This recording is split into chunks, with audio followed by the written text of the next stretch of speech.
Spider and I are on this project of sort of individually, collectively driving towards what's the layer below what we just said. What's the layer below that? What's the layer below that? What are these like fundamental, what's bedrock? Is there a point we can hit in our understanding of who we are, what we're doing, our disposition that is... What we enjoy, what drives where there's us. nothing below. There's this sort of like, I know that until the day my dog died, if I throw a ball, he was barely able to walk, but he was jumping up to catch that ball, right? That's that bedrock of like a fucking moving ball. I'm always jumping for it, right? Yeah. What's the moving ball for you? What drives you?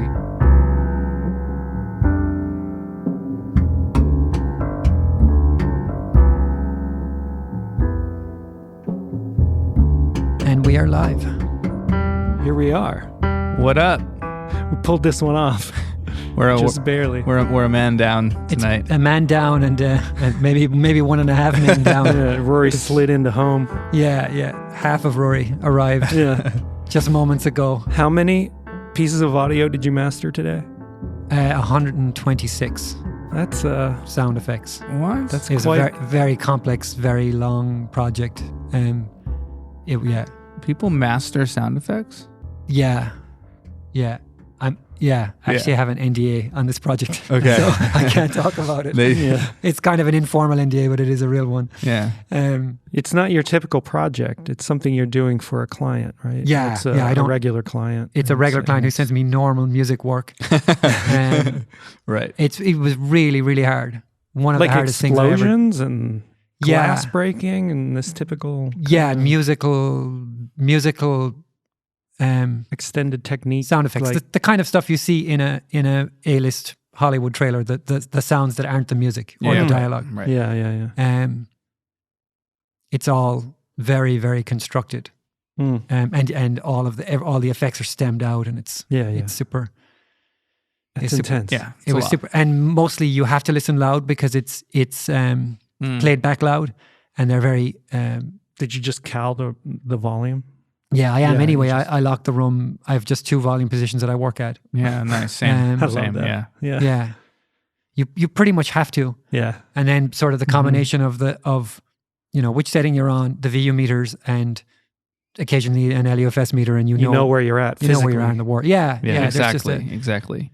There's an intuitive response. That was one of the highest yielding DMs for me in the Live with Matt Rad is when I said that. I was like, oh wow, never even thought to do that before. But that's how you feel the room, and that's how you find a space in the on your monitoring controller that allows you to make moves at a quiet. My God, I'm really tonight's not the day. The words just are like it's such a simple concept that I can't even make it. We have a voice missing here. with good white wine. Yeah, Michael just stage dived in our text thread. Oh, yeah? Yeah, he just said stage dive. Sick. We love you, dude, and we miss you. And man. So we're gonna talk about that. I guess we have, just I that don't Michael's know. not I here. mean, Yeah. I don't know what Michael is making public or whatever. Yeah, Um, he's not here tonight. Not here he's tonight. Not here tonight. Oh, I don't think it's that major of a deal. Michael suffers from Crohn's disease, and he had a flare up, and it was worse than it's been in a while, and it's has been under control to a degree via diet, and maybe recently we've all been a little more liberal on our diets during COVID. We have. Yeah. And he had a flare up, and it was rough. And I took him to the hospital at midnight on Monday, and he's been there just getting tests. He's doing all right. He's fine. He's just in there for precaution and getting tests. Actually found a GI doctor in LA that he didn't have for the 2 years he's been out here. So that's a positive. I met him today. Seems great. And he's just doing MRIs and colonoscopies and determine what's next course of action. And, the doctor seems great. So there's actually a lot positive happening on that side of Seems life. like a pretty baller suite in one of the finest hospitals in all the world. Yeah, I feel comfortable and safe up there visiting, and it's weird COVID restrictions. Only one visitor allowed per day, not even at a time, per day for contact tracing purposes and safety of hospital guests, and which is a little upsetting because other people want to go. But I've been bringing stuff in the mornings, like clean socks and things like that. So I thought we'd dedicate tonight's episode to Michael, and so I wore the Can't Wait t-shirt that he made me for Christmas. Yeah. Nice. So Can't wait for when them we to be take back. photos, we'll have a commemoration. Yeah. Sick. Yeah. Get well soon, bro. I know you're listening right now. Yeah. So we're here. I'm a little tired and low energy from it's actually interesting. Even one bad night of sleep, like staying up all that night and then having 3 hours of sleep has impacted the whole week. Oh. Like even the last night, I think fine sleep, 8 hours or 7 hours, something like that. Still like it doesn't feel right. Like my body doesn't recover like it used to in my I 20s. think it could be due to the vice presidential debate that we just I felt that way all day, but yeah, that too. That might not be the best. I didn't feel energized precursor. afterwards. No. No. I'm actually I peeked Instagram before we sat down here to see what people are responding, and man, people out here are holding Kamala in high regard and excited. Vote blue, and you know, I mean, I'm voting blue for sure, but I don't necessarily see the hype just yet. There hasn't been much Substance. much substance yet. There's not much opportunity for substance. Sort of thing. Which is a little bit of a bummer. I would have liked to get some of it. At least she's talking like an adult, and that's nice to hear. Other than that, That's strangely comforting. it's straight. To see a politician speaking like a human. Yeah, it's not the Kind of like a human. Yeah. Still doing the dance, you know. They're still. Oh yeah, totally. I perceive a lot of manipulation on both sides. Yeah. And I don't know. I just wish there was no he said she said, and we can actually hit the topics and discuss ways to remedy to them. And then that's the hard part for me at least. This is, the cult that, we're looking at this like it's a cause, and it is in some way because it's part of a feedback loop. But I think the bigger piece of the puzzle is cultural, and the topic of the moment is like what social media, how the algorithms are affecting the civilizational structure. Yeah. So it's yes, we want to change politics, but you're not going to see that change unless there is improved sense making in the world. Yeah. And I think it's part of what we're trying to do here, is make better sense collectively. And we know we've been doing it in our sort of audio little sphere. I don't know how little it is, Yeah, I mean, You've been in a lot of rooms recently. I've been in a lot of rooms, but I think it's, when you think about the world and what the world needs, obviously audio engineers need to make better sense of the landscape that they face. That the map needs to match the terrain, as they say. Yeah. Yeah. Well, for us, we there's definitely, I definitely had thoughts of like, the world is burning and we're talking about, vocal recording, but No, we're not. No, we're not. But the way that we do it, and the sort of community that we're trying to build, and the sort of drive towards the truth of whatever, the song, the mix, the conversation, and teasing out difficult issues. This is the space we live in. This is the space we occupy. It's the community we're a part of. And I think if we can, it's kind of like, that thing of you're not going to change the world if you don't make your bed. Yeah. You know what I mean? And this is where we live. So sort of fix our neighborhood first, and then we can, Exactly. I've already made my bed and my apartment's clean as fuck. So right. Yeah. Let's move on. Next, the next concentric circle. Yeah. Also, simply people are making records. I'm mixing every day. You're mastering every day. People are hiring you to go to their rooms and make it sound good because they're making records every day. People are making records, and the conversation of how to be better at making records is, I don't think it's going to get old. I think there was maybe a lull in it being a prime focus for a lot of humans as we treaded in rough waters for a minute, but we have to make records to survive. We have to provide for our families, and we're still trying to be active in that terrain. Totally. And and I think what we see when we're in and out of rooms and just working with clients is, people are, it's been a weird year. And, I think in the last probably 3 or 4 meetings, we've been like deliberately separating, okay, so these are the issues. how many of these are 2020 issues and how many of these are have been around for 4 or 5 years? Right. Sure. Yeah. Because there is and that's not a negative statement, because there is a lot of people. I mean, I'm in a lot of conversations where people are like, yeah, we're looking at Vancouver. Yeah, we're looking at going to Europe. You know what I mean? We're having those conversations at home. Yeah. People are considering everything. They're considering, should their partner stay at home, or should they be out working, or is the kind of work they're doing worth it? Do they want to put their decisions, kids in? Yeah. So everything is in play right now. So I think it's been a really difficult year for people, but I also think that it's an incredible opportunity for change, and it has been for us in the smallest circle here at the table and with Michael, and sort of going out from there. I think we're definitely seeing it, Spider, in a lot of our meetings, that people are up for wrestling with the bigger questions of their lives. The next circle out. Yeah, there's definitely, I don't know that it's always fun, but there's definitely a willingness or an appetite to go there, because I think it's knocking on their door anyway. Yeah. It's like, well, you can either sort of look at change or have it run you over. Yeah. So.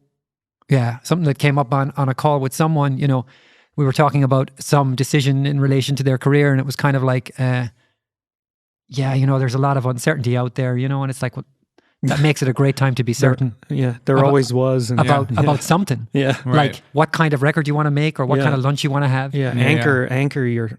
Yeah. That's interesting. Anchor your moment, anchor your day, have a direction, Yeah. Wow. There's opportunity in the uncertainty. Yes. You know what I mean? And people gravitate towards someone who's got their feet on the ground. Mm-hmm. If you're in a text thread with your 4 mixer friends, and 3 of them are texting you about how the sky is falling, and one of them is like, lunch was great, I'm listening to whoever. Yeah, where'd you go eat lunch? Yeah. I want to find out where you went to lunch. You're gonna move towards that calmness, towards that grounded feeling, right? So, I mean, I'm not saying pretend to be chill if you're not. It's been a rough year, and really rough for some people. So, make it till you make it, guys. But I do think there's an opportunity in the moment. Kidding. Yeah.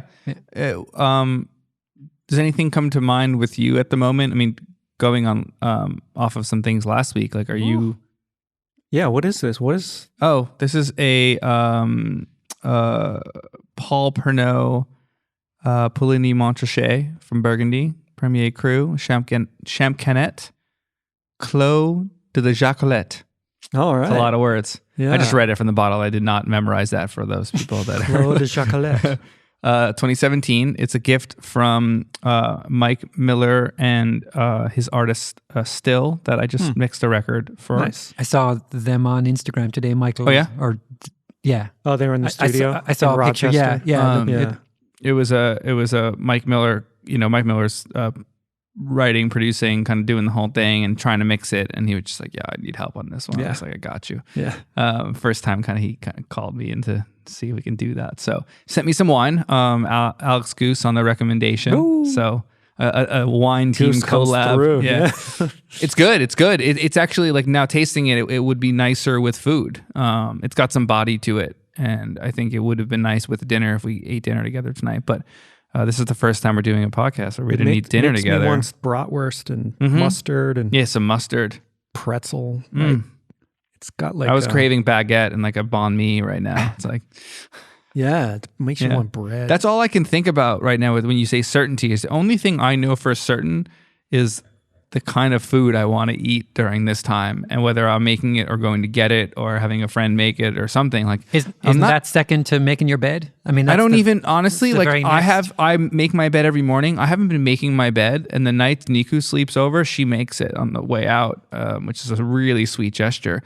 That's the thing that I've been doing since I moved to this loft, making my bed every day, and I haven't been making my bed. COVID? Yeah, since COVID. I haven't really been, because people aren't coming over as much, and I make my bed because my bed is kind of on display to a degree in my home, in the studio, so I just want it to be complete and nice. But since no one's really coming over besides you guys, like, no offense, But the routine has taken another shape. Like I get up, make an espresso, meditate. Like I don't think about that's not as important as getting to the meditation and getting the day started, getting on a bike ride or whatever. It's not like you don't have ritual. Yeah, exactly. It just hasn't been really part of it unless people are coming over. So I'm not really making the bet for being real right now. That's okay. It's really an idea rather than... It is an idea. Yeah. It's not No, but it's a kind of a trigger for me because like I really take that seriously. It's more about taking care of the simple stuff first, you know. We're using having it a as foundation of care. Yeah. Yeah. So what is Rory? How, that's where I started before you made the sound enjoyment of the wine. Well, I mean, do you have any certainties? I mean, I know you and the family are considering those things, and I do have some certainties. Yeah, I mean, Sydney, my wife, and I are both working very hard on sort of fixing some old problems, not together problems like problems of individual problems. Yeah. Together we're good, really good, and we just passed 17 years married a couple of weeks ago. So wow, damn dog, which is wild. And I think in most ways we're better than we've ever been as a married couple. It like took us a long time to figure out anything about how to do it. Yeah. We were really, really bad at it. I mean, that's kind of reassuring though, to know that. It is. Yeah. Yeah. Right? You can overcome and find the zone. Yeah. I feel like it was kind of like an arranged marriage. We arranged it. Yeah. And then we sort of like figured it out, you know? You arranged it within like a couple hours of knowing each other. Not quite, but it was a couple of years. Well, no, I mean, oh like, yeah. Oh, you being guys together. we're together. From day one. Yeah. But so I think we're both certain that we want change and certain that we want to be clearer about, you know, we want to be buffeted less by the winds of our lives and the world and the moment and the politics and the LA and we want to be very clear about where we're headed each day. You know, and it's really just about asking for it because of course you have no control. You know, it's like a couple of weeks ago our dog died and, you know, there's like whatever, like life, you know, Friday I've got dental surgery. It's like life is life and cars break down and, you know, and this is, you know, and pandemics, like we're lucky, you know, on most levels. So we're getting much clearer about what we want and sort of open to the moment, you know what I mean? And last week's conversation, for the live people, not everyone may have heard it, but last week we talked a lot about sort of my unhealthy relationship to work. And it was a very difficult conversation for me, but I felt much better for having said it. Not on the night and probably not the next day, but I felt better for having it like out of me. Because it's something I'm embarrassed about. Like you would be if you had, you know, if an alcohol dependency or you were fucking hooked on opioids or whatever, you would be ashamed of it in a way. So I think, you know, my relationship to work is very dysfunctional and it was good to sort of just say that to the world. Yeah. It was like, you know, I'm Rory. The phrase... That was one of my favorite conversations we've had, you know. Yeah, the phrase workaholic doesn't feel right. Yeah. Like I can say it and it fits, the definition is correct. Yeah. It's using work to hold back, to avoid other things, other people, other feelings, other life, and consciously and subconsciously creating work chaos to hold back the things that you don't want to deal with. Yeah, and it's just another form of numbing, but it's really insidious, like we said last week, because you can sell it to anyone. It's like, Mom, I'm working hard for my family. Yeah. Friends, I'm working hard for you, mastering your records. Yeah. You know, whatever. PMC, I'm working hard for you guys, you know. So it's very insidious, like I say, in that regard. So it was good to say it, and it was sort of in it for the week. First couple of days after the podcast last week, I was definitely in a funk. But I'm glad that we talked about it, and it's processing pretty heavily for me. And I had a very clear moment kind of on that note, because I think I suffer from the same syndrome, where this week with Michael being in the hospital, I mean, there was nothing more that I thought I needed to do besides go to the hospital. I haven't worked this whole week. Like, no one's getting down on me for anything. I'm like, oh yeah, I'll get to that. Like, even if they did, I'd be like, all right, cool. It's gonna have to wait till Friday. Like, there's got to be clear reasons to not work. And if we don't know what they are, at some point they're going to present themselves, and then they become more clear, right? Maybe there hasn't been a clear moment yet of saying, I can't work today because of this. I can't do this today because of this. And maybe there's always an excuse that, yeah, you named them already. I mean, there's always something, but someone is in need of your help. What is work gonna do for that? You know, I think there was a clear space in my brain this week that hasn't really occurred almost ever. Nice.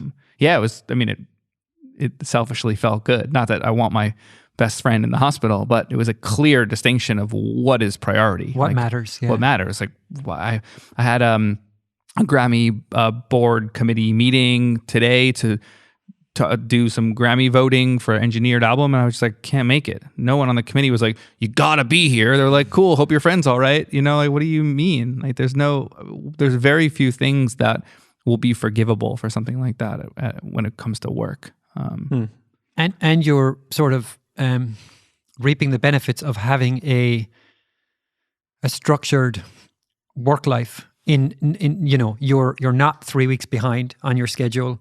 You haven't made commitments that you can't honor. You've got the support of your team.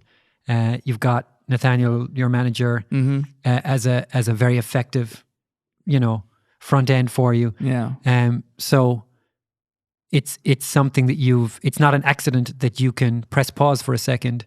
You've earned it in terms of how you've structured your work life, what you've built, and that's not, you know, right at this moment. I wouldn't have the if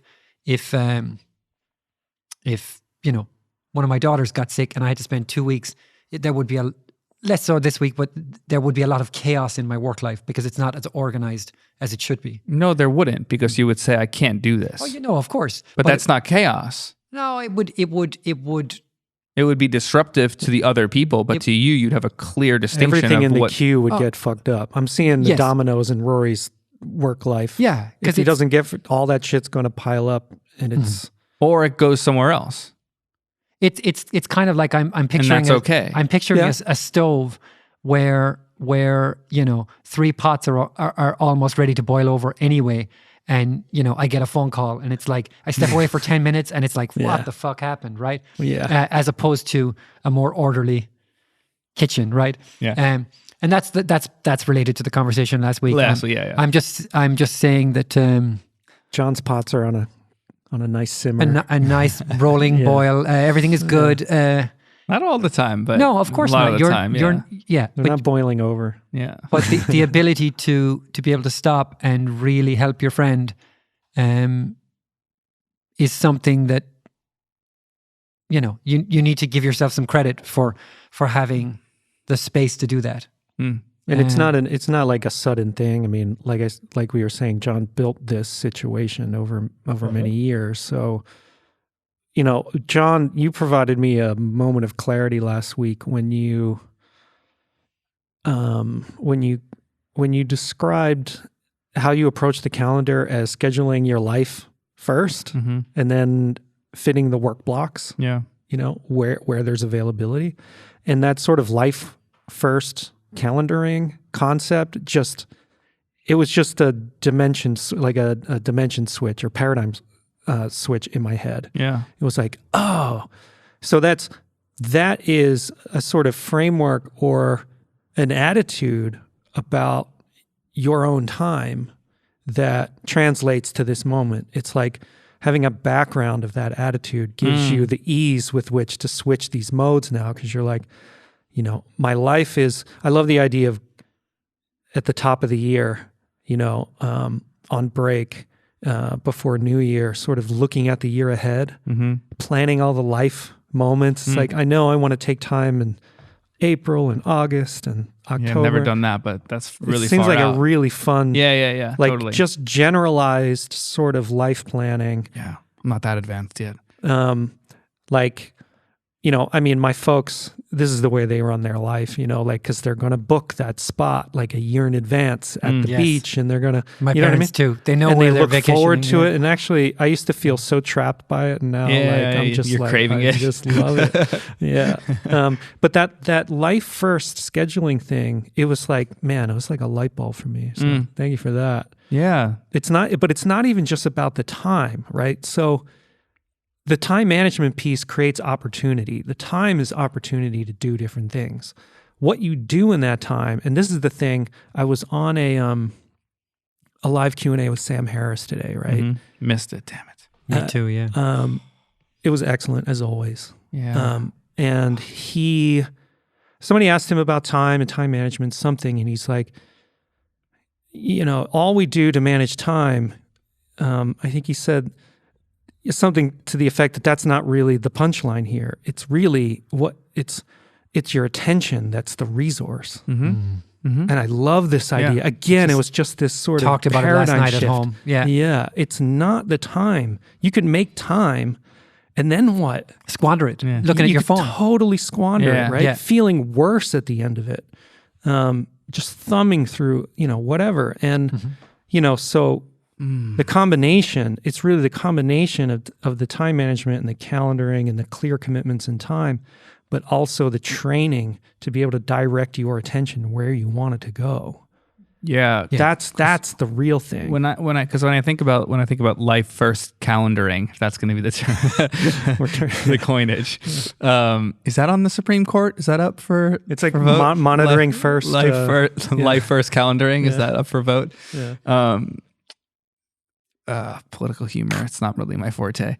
Yeah, political anything. I think we decided we weren't going to do Yeah, here. sorry. Prop 26. Tonight's exception. a little bit of an odd one. Yeah. It's a minimal dose requirement, right? So it's pretty basic planning. It's the routine that needs to happen. It's a couple of coffee meetings or coffee dates with friends or my girlfriend. It's dinners. It's dates with my girlfriend. It's dinners with friends. It's the minimal things that I know I'll be present for in those moments, and then it allows for so much space to be present for the work that comes at any time, right? So Dale Becker and I talk about this all the time. We try to keep free days where we don't book what work we're working on those days for those kind of last minute calls and those exciting projects that come in, like, hey, we need that same day turnaround. Like, we actually also keep that in mind. Headroom. Planned headroom. Yes. So those exciting occasions can be met, and then you're impressing an A&R or a team or a producer or someone where you're coming in that ninth inning and kind of knocking it out the park for them too. So that's all built into this, and I love that attention point of view and that flip. Time's not of the resource. Yeah, it's Yeah. exactly because those say I'm only working for 6 hours of the day. I'm working for 6 hours of the day. And I might take a 15-minute break. I might walk to the bathroom and the song's still on. So I'm hearing if that vocal and snare relationship is good from the other side of the room, like still hearing those things and listening. But those are efficient 6 hours. So then the hour break or half hour break before the social activity comes up, I can do a meditation. I can check up on a news source or something, or finish the last 30 minutes of a Rogan podcast, like kind of get in a different zone before again being present in the moment. And it's always about that. I've never thought of that as the resource, but that's kind of, Yeah, because if you're lost in thought, you're squandering the resource. Yeah. Yeah.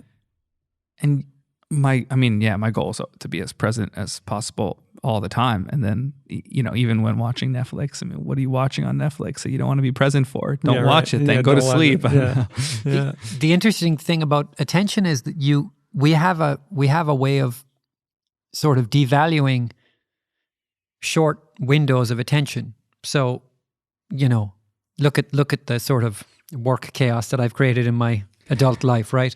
Today. And I used to beat myself up that I would have to go to the studio and not get to play with my kids. But the reality is that there's 15 minutes or 20 minutes or a half an hour when I'm sort of coming out of the shower, having breakfast, maybe making them breakfast, that can be really, really, really good. Yes. If I actually use the time to be present rather than beat myself up for the fact that I won't be present for the rest of the day. Yes. Or dreading leaving. Beat myself up and open bills on the kitchen island and look at my phone. It's like if I just, even for 10 minutes, even just for 5 minutes, and of course they're just like, can we play? Can we do a game? Can we do this? What do you think of this? Word games, whatever. And it's like, yeah, let's do. And those 10 minutes, those 15 minutes can be really potent. Yes. And it's the same. I had an experience when we used to live in the valley. There was this new mall that went in Westfield. I don't know where it is. It's big new outdoor mall, kind of fancy mall. And I used to go there occasionally. And there was a coffee shop in this kind of modern glass box coffee shop in the middle of the mall. And I went there one day, and there was a sign on the door saying "back in 5 minutes." Love I was like, seeing that. wait, I've never seen this in LA, right? This was at that time, it was like probably 5 years in LA. I've never seen it. I used to have a record store, and my brother and I used to take 3 days a week and the other 3 days in the studio. And we didn't have any, like, it was just us. So when you needed to get lunch or, go to the bathroom, you would close the door and you would wait for the shop to empty, close the door, put up a sign, back in 5 minutes. And so I sort of looked at the sign and I was like, that is really, really sweet. And like the idea that I hadn't seen one in LA was kind of like, one of those moments. So I'm standing there and this woman comes up and she's hella bent out of shape about the fucking store being closed. What the fuck is this bullshit? Yeah, right. Like, where is my coffee? And very quickly she realized, like, she saw the absurdity of her reaction. She was like, what am I doing? Like, and we started talking and she was a masseuse and we drilled down. Yeah, exactly. It's going to take 7 minutes to make that shit anyway. I think she was Armenian, Yugoslavian, Armenian, something like that. And she had moved here. She wasn't born here. And, I had moved from Ireland. So we had this conversation as kind of expats, whatever.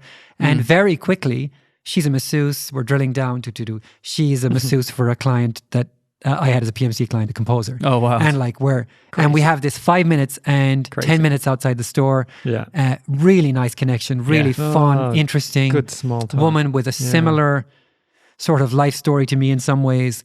And the person came back in, we had our coffee and it was kind of like cheers and out. Yeah. And it was just one of those, it was like the opportunity of 10 minutes well spent can be so good. Yeah. And 8 hours or 8 years or 80 years wasted. It's just fucking wasted, right? Yeah. So I think, we're not gurus. We're learning this stuff and trying to put it into practice. But it really strikes me with the kids particularly. They're a great reminder. They're so resettable, like the dog. You can be an asshole to your dog and 20 minutes later he's excited to see you. Yeah. You know what I mean? Well, it's a memory thing, but... Yeah, but they're a simple machine. But they're a good reminder that you get do-overs. Yeah. And kids are too. And I think we spend so much of our time. We had a great conversation with a client the other day about sort of clients' past life and clients' future life being a burden. And it's like we want to sort of create a situation for them where they're creatively as much in the present as possible. Yes. And that the fruit of their enterprise is harvested regularly and sort of easily from their play, from their sort of joyful, childlike, really unique ability. Yes, I want to facilitate that as much as possible. This person is extraordinarily talented in like many domains, right? So the idea that they can just be at ease to be their best creative selves, their most fulfilled, playful, sort of exploratory, childlike selves, and that sort of someone is carefully, it's like, my kids paint a bunch and write a bunch and build a bunch. And it's like every once in a while you pick one and it's like it goes in a box somewhere, It's like, we'll find it in 20 years, you know what I mean? You don't put all of it in a box because you'd be a hoarder, but you take some of it that. and you harvest little things selectively, or you take a photo here and there and it all goes in, This point about time well spent is massive. And you're right, we do undervalue those shorter chunks of time. I think that's a really valuable point. And this thing this conversation you brought up, this is an unfucked client who we know well, who's a recording artist, and who's listening, I hope. I hope so. Link sent, yeah. Yeah. And to me, this was one of the most challenging and interesting of these unfucked conversations we've had. Because really, we've talked a bunch about reconceiving what a band is in this modern moment. What does it mean to be in a band? What do bands, music artists, recording artists, independent, what do they need? And how can you organize around somebody making music in that way that serves what they need, and that they can, it was a great term, disintermediated. Whoa. What is that? What does that mean? So to have the conversation disintermediated means to not have a middleman, right? It's not to be playing a game of telephone. Yes. Right? And that's the role that record companies can often play. They sort of intermediate the conversation between the artist and their audience. And we're talking about disintermediating that in a way by building the band as a more multimedia, multidisciplinary team for people who make music. I think it's a really exciting idea. The sort of Brockhampton example is a vivid one. Especially as a band isn't, 40 years ago, if you said, I'm in a band, it's like, who's your drummer? Like if you're saying, I'm in a band now, it's like, that's not a given at all. Right. That you'll have a drummer. It's like, there's 12 genres where there's no drummer. Who's your graphic designer? Exactly. That's what I'm talking about. Yeah. Who's your video? Who does your video person? And in a minute, literally a minute, who's your VR guy? Like, who's doing your 360 stuff? Yeah, these technicians. Yeah. Where, I think there's I don't want to get sidetracked on it, but there's this pot boiling on the immersive VR thing with Facebook and Oculus and a whole bunch of other stuff. Yeah. Apple particularly, they're pulling back the bow right now, and when they let it go, it's going to be very impactful. Yeah. But in 5 years, 8 years, whatever, we're going to. It's definitely not going to be who's your drummer. It's going to be who's your VR guy or girl. Yeah. How are you thinking about that space? Oh, I don't play in that. I'm your coder? I'm a 2D guy. Yeah. You know what I mean? Whatever. There'll be holdouts like, well, we only release on cassette, bro. Yeah. Like, it's cool, but we're moving towards this. This space will be very, very powerful and ripe for people to communicate. Yes. Innovate. In a deep human level. What's interesting is that I can say all of that and be completely unexcited about it. Yeah. Like the same way that I am about Atmos. It's like I understand, but I have specific reasons for that. But I'm not looking forward to the future, but I acknowledge that it's going to happen that way. Sure. And can we talk about that a little bit? Because I'm extremely excited about Atmos, and I'm wondering why you're not. I mean, we've talked about this off recording, but I think that I don't know that it's all that shareable. Spider knows my sort of the seeds of my sort of trepidation, hesitation? or just lack of flow with it. And I don't really want to go there. Okay. Maybe not yet. Maybe if I think about it, I can put it in a way that's constructive. I feel like an Atmos is a big enough topic that we could put a panel together. Like, it's like a... let me put it this way. You know what I feel like is like when someone says, what do you think about jet planes? Shouldn't we get a jet plane? And I'm like, what about if we all learn to ride our scooters first? What about if we make stereo records that are fucking amazingly compelling and powerful? And I'm not excited about the new technology when there's so much potential. I've had my head turned inside out and my life turned upside down by stereo records, mono records. You know what I mean? Yeah. I know the power of a CD or a vinyl record. I don't think it's as significant as all of that. Yeah. No. It's really, I think it's just sending sound to where people are. Yes. Like with Sonos bars in their house. Definitely. Definitely. And AirPod Pros with spatialization. And yes. It's, I just think it's a little simpler. I in a way do too. But also at the same time, going into what you're saying about, I mean, you could be floored by a record, but coming from the main reason I'm excited about it, and we can cut it off in 4 minutes if we don't, we don't want to go too deep necessarily. But when I hear, I've heard only a small handful of great Atmos mixes, maybe 2 or 3 that I was like, oh, that's possible. Yeah. And I've heard 50 at this point. And I'm like, 3 are fucking good.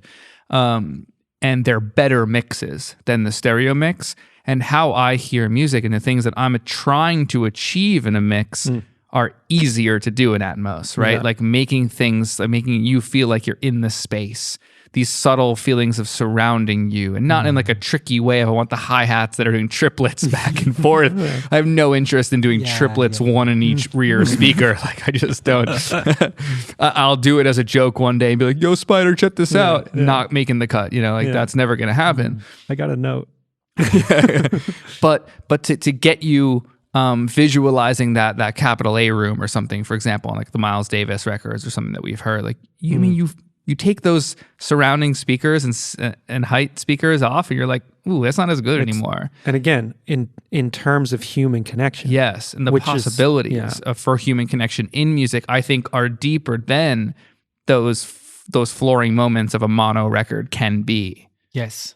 I think it's possible. I don't think it's been demonstrated in a high percentage yet. Agree. In 100%. Atmos mixes. Yeah, I'll sign up to that. And how does that translate to people at home? Like we're in a dope studio with 22 PMCs pointed at our head. It's pretty extraordinary. How does it scale out in terms of the population, right? And I'm not as well read on this as I was maybe 18 months ago, but there's a break point with this HRTF thing. Do you know about this thing? So if we want to, HRTF is head-related transfer function. Sure. And it is the specific sort of map, for lack of a better word, of the shape of our heads, the width of it, the depth of it, the contours of it, and the shape of our ears, and particularly our pinnae, right? Mm-hmm. And there is, if you could, so close your eyes, and if I snap my fingers around you, and we're not going to do it, sorry, I wasn't actually telling you to close your eyes, but imagine you're closing your eyes. I can walk around you. No, let's not walk around you. Yeah. I can, there can be people on 4 sides of you, and if they click their fingers, you'll know where. Yeah. Now you only have 2 ears. We're localizing. You'll also know height. Yeah. You'll know if their hands have gone higher I've experienced or this lower, before. right? At and NAMM. we don't have a third ear on the top of our head, right? Right. So we're using our brains are using the sort of delays and the frequency differences between our ears to derive height information. Mm-hmm. Now, when we make a recording, like a binaural recording, with a stereo, you put a Neumann head in a room, you record it. That height information isn't captured, right? Because the recording doesn't take account of our HRTF. It's beamed directly into our ear canal, and it bypasses the shape of our heads and the shape of our ears. Yeah. So there was, when I was last sort of up to speed on it, a lot of research going on basically we all have an individual HRTF. At the moment, there's the concept of sort of a generic HRTF, like most humans have kind of this shaped head, right? You can imagine. But in terms of... It's a profile, an average profile. In terms of unlocking a headphone-based, truly immersive, where you can derive height from stereo files situation, HRTF is the key that will unlock it. Sure. And I was riffing with Luke on this, maybe Luke Smith, who works at PMC, who I think I invited tonight a couple of years ago, that I imagine, I don't know if you guys remember ever calibrating an Apple monitor. Yeah, or like color calibration where you you go through these steps. So, when you buy a new Apple screen, you plug it into your Mac Pro. This is like 15 years ago. Yeah. And you have the option to create a custom color. Yeah. Yes. I used to do it with projectors. Profile, I used to do it with projectors. And you do these things where there's a shape and you try to get it to disappear into the black. And you do this over and over in reds and greens and blues. Yep. Yeah. What I imagined was a sort of a consumer level HRTF website or app or situation where we would go through steps and it would sort of build our individual HRTF out of a set of test signals and tell me where. So we're going to play a tone. Tell me where you think it's coming from. Okay, it's coming from above me. It's like calibrating a touch screen. Yeah. Or Sonos too. It's like tuning your Sonos room and walking around and doing this. Same kind of deal. Yeah. So the idea of, but anyway, that was just me and Luke riffing. Yeah. But the when the HRTF is unlocked, and I believe it will be, there will be this sort of paradigm shift in terms of how we can use headphones to create immersive spaces. Yeah. Because right now, most of the methods are pretty clumsy. Yeah. They can be impressive and they can also be kind of nauseating, like physically they nauseating. Can mostly be nauseating. Yes. They're sort of impressive given the constraints. But the HRTF thing, once the information coming to the, we're all wearing Audio-Technica ATM H50s, right? Once the information coming to these goes through our HRTF, so that my left ear is, 7 millimeters more forward than my right ear. And my brain has mapped that in the world. Yeah. So if you stand dead center in front of me, the signal arrives at my left ear 7 milliseconds earlier, but I know I've correlated that with my vision, and I know that that's actually dead center. Yeah. But for you, your left ear is 7 millimeters back, and that same HRTF would fuck you. The image now all of a sudden, the sound image puts me or whoever's talking to you at 10 o'clock instead of noon, right? Yeah. So once we unlock this, it's going to be a very powerful moment. Well, to unlock my phone, it has to read the contours of my face. So we're getting there, right? Completely. Yeah. I think there's a lot of this stuff cooking in the background that will arrive in a fairly sort of watershed moment for sound and for immersive. Wow, that's really interesting. Even before that occurs, the great promise of Atmos is that you do this big immersive mix and it folds down, quote unquote, folds down to whatever format you've got, whatever you're listening to.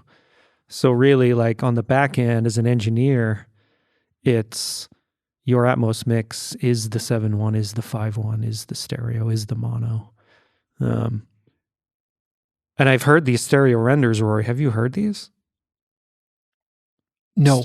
Like what the Atmos render kicks out is a stereo version of your Atmos mix. It's really impressive. Really? Yeah. Yeah. It's inexplicable to me how it deals with frequency redundancies in the various tracks spread around. And wow. I think there's something pretty smart going on in there. There's a lot of smart people at Dolby. Yeah. To this day, there's some real science going on in that building or those buildings. So I wouldn't discount everything. My lack of enthusiasm is complicated and rooted in many experiences. So I wouldn't. I haven't managed to make you more enthusiastic about it. I don't think. No. I'm enthusiastic about it in the way that I'm enthusiastic about people I know doing things. Sure. Yeah. The people we know who are involved, there's a lot of excitement around the experience and around new kind of business and a lot of these amazing records that are being opened up. And I mean, a lot of the older recordings that had very minimal track count, like Beach Boys and this and that even Public Enemy got the London Philharmonic re-records. That was interesting, yeah. The one that got me that was really, really, and I'm realizing I wanted to shout him out, and I realized I don't know Nick's second name, Nick from Capital. Nick Reeves? Nick Reeves. Yeah. Nick, I hope you get to hear this. And one of my favorite people in Capital Building, and I have quite a few friends there. But Nick did a remix of an Imagine Dragons track that I more or less despise in stereo. it's a really uninteresting, flat, boring Imagine Dragons song. Just wait until we have the producer on. Yeah, as a guest. Sorry, yeah. Well, I think the guiding principle here, like we talked about the other day with Dexter, is like guiding principles. We're going to be straight. Yeah. Almost straight, except what I feel about Atmos. Yeah. But the Atmos mix of that is really, really great. Like it takes the song and it makes it hit in a more, you know what I mean? It's a wild move to take the lead vocalist in the chorus and push him to the back of the stage, like 30 feet back, and have him yelling into the room. It's really and it unexpected. Whatever juice is in that song, and it's not unlimited. That song has a ceiling. Yeah, Nick wrung every drop of it out, I think. He crushed downbeats. Yeah, he just crushed. Yeah. And the in the way that a truly great mix works, he shone the light on the things that mattered at various points in the song, and the sort of changes and the handovers from instrument to instrument, or So that's how I feel about Pete's Black Skinhead, the Kanye. Haven't heard it yet. Oh, God. We just need to get in the room with Pete and do it soon. Yeah. Peter Gonzalez. I'm overdue to hang with him anyway. Yeah, just saw him when I picked up Tweeters there yesterday. Another one of my favorite people in the building. There's so much potential. That's all. Yeah, and you can imagine what you're talking about with the HPFS.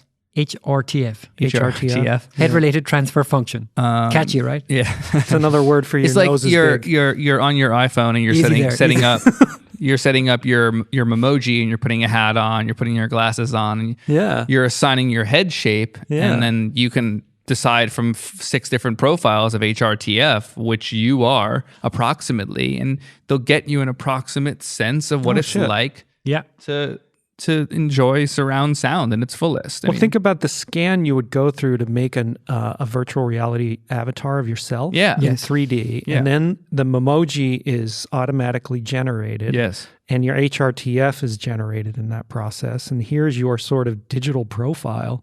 I mean, you can go all the way. I know, but this is happening. I'm going to slowly. Companies are building digital models of biological systems. I mean, this is happening. I'm going to bet that the consumer never hears the phrase HRTF because they shouldn't. I already forgot it again. Someone very bright at the table is struggling with it. But I'm guessing Apple will give it the sexiest name ever, and you'll have a very boutique appointment at the Apple Store, and you will sit in a pretty uplit booth, and it will be done. And it's like being in an airport or something. And you're going to have this experience of, would you like to listen to, whatever song now? Boom. That sounds pretty great. Let's do your HRTF. Boom, boom, boom, boom, boom. Yep. Now come out and listen to it again. Would you like the cryo option? We'll drop the temperature to minus 240 for 3 minutes. Pretty much. But I think there's odds are that will happen, that Apple will be offering that level of... That photo booth style scan? Yeah. I think that's where we're headed. You don't think a partner could do it with a phone and like... Absolutely, because they could do it with Sonos, of course. You can do it with... that could be an additional experience. Have you ever seen the Microsoft Kinect? For 3D modeling. You can do it, but we're talking about millimeter level I'm with accuracy. You. I'm with you. So I think I'm betting on Apple to make it sexy and to give it a cool name and to be effective, and for the technology to be the underpinning technology to be done right. But you need a millimeter level accuracy model of your head, and that needs to be turned into frequency response and time alignment information. There's a lot of science behind it. What about the skin? I just tried to Google. There's a term for this that I'm going to blame the tiredness on. I learned it from Annika Harris' talk in her neuroscience book, and I'm having a really hard time remembering the name. But it's basically the terminology that internally in your brain aligns like a tennis ball. You feel the vibration hitting the racket. You see the ball going off the racket and you hear a sound at the same time, and that's all being aligned by this one word. It starts with a C, I believe. And that's your brain recalibrating itself. So that's one experience for you. But it's happening at 3 very significantly different times. Can we just acknowledge that at this moment, Michael is the one who has that answer? He's already looked it up. Yeah. He's already got... Not only that, he'll have dialed up a scientific paper that goes beyond what Annika would have said. Michael, we love you. It's hard to go beyond. We love you and we miss you, bro. Because this is like just one of the many moments in this conversation where you would have brought it to the next level. Yeah. I'm having a hard time with the fact that I don't have that information on me right now. Yeah, of course, because you're one leg of a 4-legged table. Yeah. And Michael does that. You don't need to hold up his side. Yeah. You hold up your side. Well, I also know that term. Like I would know it yesterday. So it's just I'm sitting here just really exhausted. Let's be kind to John. Yeah. Why not? John can be kind to John too. I don't know how to do that. You've had a long day, and but there's a lot of science that goes into this, and it's not science that isn't already being done for other reasons, right? So this term that I'm trying to remember, there are people that have a syndrome that doesn't allow them to have this, right? So they actually hear the dog bark before the dog barks to you and I. Right. So they're either ahead of the curve or behind the curve. They're either super delayed, like they can't drive a car because they can't see the light. Things don't line up, and so those people will probably not necessarily get a chance to experience what we're talking about to the same degree, but they have to, Apple or whoever is coming up with this technology, have to take this into consideration, and neuroscience will play a strong role here. They might, as long as both of their ears are inhibited by the same amount. Yes. They might still get... right, but they might not feel... But it doesn't line up with the visual. With the visual, completely. With the vibration of the bass from everything inside, you know? Yeah. And I'm just wishing that I was smart enough today to remember that. You don't want a 10 millisecond on all your millisecond delay on all your bass? Let's put a marker down that you have been a good friend to Michael this week, and you need to cut yourself some slack because you're tired and you've given... It's not like if I said to you, hey, will you drive this box across town and deliver it to the guy at Winehouse and then drive back? That's not what you've been doing. Yeah. You're showing up for your friend and you're worried for him and you're present for him. You're not in your phone when you're looking at him at the hospital. You're listening extra carefully to the conversation with the doctor so you can bring it to the next level. So because your boy on morphine. Yes, exactly. I think we're getting there. I skipped dinner pre-podcast and this Pauline Montrachet is working just like morphine. But it's anyway, that's a bar. I meant to say it earlier. You were kind of beating yourself up, and it's like, hey, what you're doing. I'm not at the hospital with Michael. So you're showing up. You drove him there. So just try and be kind to yourself right now. Yeah, I got you. The book is in your bedroom. Next week you'll know the word. Yeah, probably when we're done here. Yeah, exactly. Yeah. What's more important is the meaning, the concept of this neurological synchronization. And if this is why I think it's so interesting for us to dig into the neuroscience of the way sound works and the way we listen to music. And We're going to go there. We're going to go there. Because the same thing is happening in the brain, which is one area of the brain is sort of processing lyrical content and the poetry, another side melody, and another side, and it's all being resynthesized. And whenever I think about, so you're saying my brain is calibrated in a unique way. Or this is what Annika is saying, right? Sorry, it's called binding aname. Binding? So it's okay. So it's connecting after all of that. Yeah.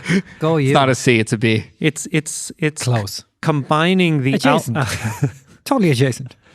It's combining the output of multiple sensory systems to create a singular conscious experience. And if you know your brain is doing that, you're just a little humbler about your existence. Sure. You know what I mean? And a little less certain about things, which I think is good for all of us. When we had dinner in Newport Beach with Dave, my friend and mentor Dave Collins, and Jakob Erlandson from Giraffe Audio, and Frank Oglethorpe, 3 good friends, 3 beautiful people. But Jakob is amazing dude on lots of levels as a human and as a sort of technologist, and mostly as just like an exceedingly curious individual, which is, I was thinking when you said what's important about Jon's fact or the fact that he couldn't put a word in it. What's more interesting to me is that he's curious about it. I love that, right? Yeah, That's, again, why I'm at this table. Right. But Jakob was talking about at dinner, if I remember correctly, in robotics, there is the concept of sensor fusion, of taking all of this information from a gyrograph, something that senses motion in 3 dimensions, sound, the process of taking stereoscopic cameras and, using FPGAs to get information you can use from it. So you can have cameras, sound, proximity sensors, all of this, but you've got to you've got all of this information showing up at the CPU or the GPU, and it's got to make sense of the combined stream. And that's something that as humans we do seemingly effortlessly, but for when you're trying to build a system that does it, it's really fucking hard, because oftentimes 2 pieces of information are contradictory, and then the computer is like, computer says no. What are we going to do? How does this work? Someone has their hand over the proximity sensor, or something has happened. There's a piece of dust on the camera, and it doesn't compute. It doesn't compute. We're, humans are remarkable. Which, it goes against the idea that all we are is a computation device. Yeah, that's why it's so. Why it's so hard to imagine AI with full consciousness, because it's how we actually interpret the seeming that makes us human, and it's so like, how could you put that into a robot or another being? And maybe at some point they will figure it out, but it's so far from anything. It's like, can I give a shout out to the Lex Friedman podcast? If anyone is, which bit? All of it. It's one of my favorite podcasts. I just started listening to him. Like, it's amazing. He's an amazing dude, and I really hope we can get him at the table. He's a very inspiring individual. But it used to be called the AI podcast. Now he's an AI researcher. Mostly, he quit his job at MIT to do a startup. Russian-born immigrant, incredibly bright, incredibly so enthusiastic, and so sees beauty in the structure of the universe, and it's just this state of awe he can get into in conversations. He's amazing. Really, his conversation that I sent you guys a couple of weeks ago with Wolfram. Oh, I saw. That was deep. That was deep. That was dense. It was really dense, and I was sort of recommending it cautiously. It was my favorite podcast I've ever heard. It literally changed how I'm moving in the world. And I'm like a quarter way through processing what it means. The implications of what this guy is learning are huge, right? But as a podcaster, listening to Lex sort of navigate it he's brilliant. So if anyone is curious about this sort of sensor fusion or what Jon is talking about in terms of integrating our various senses, definitely check out that podcast. He has quite a lot of scientists who are working in that field, but also a much broader range, and it's really, really good. That's episode 124 with Stephen Wolfram. Yeah. And I just started another podcast with him on the Ralston College YouTube channel. Oh. I just started it like before I came over Can here. you give a quick 1 minute distillation of what... You're going to play a little excerpt? No, I'm not. What kind of specifically made you walk the earth differently after listening to this? Like, it is. I mean, listen to it's. Hold on. Let me just have a minute. But it's so fundamental. It's Stephen Wolfram, the fundamental theory of physics, life, and the universe. Yeah. I mean, it's so it's zoomed out. What's interesting is, so to tag back, our dog died, however many weeks ago. It's probably a month ago now. We had to put him down. A truly exceptional dog. I'm not really a dog or cat person or pet person. This dog was remarkable from day one, right? Really beautiful dog, and was a really important part of our lives. And something that my wife struggled with was, where is he? Where is that spirit that was so important in our lives, right? And we're both diehard fucking atheists, and we don't believe that there's a place. This podcast with Stephen Wolfram, what he's doing, he's like a very, very short bio of Stephen Wolfram. He's started out he's like in his 70s now. He looks like he's about 55 or 6. He's an incredibly fit guy, incredibly erudite and confident and very clear in his thought and in his presentation. Yes. And mostly incredibly enthusiastic. I mean, if I'm that excited about life at 70, whatever, as he is. Yeah, when he started as a teenager. A win. He was, he was a prodigy as a teenager. He was working in fundamental physics, kind of, at a very young age. So moved from fundamental physics into sort of mathematics and computation, and has a sort of conception of the world based around as a sort of computational world, as opposed to a kind of equation-based world. And that's, that's above my pay grade to sort of parse what that means. But but the idea that we live in a computational universe, and what he's doing, a couple of years ago, he started something called the Wolfram Physics Project. And it is basically a search for, we've heard about the theory of everything, or the sort of fundamental theory, or the unified theory, because we have all of these fields, sort of Einsteinian physics, or the idea that we can, quantum and Einsteinian, and that we can unify them. So he's been working on that, but from a very different approach. And what his working theory is that actually the universe is built from very simple sort of computations that over time can build to great complexity. And like atoms. There's just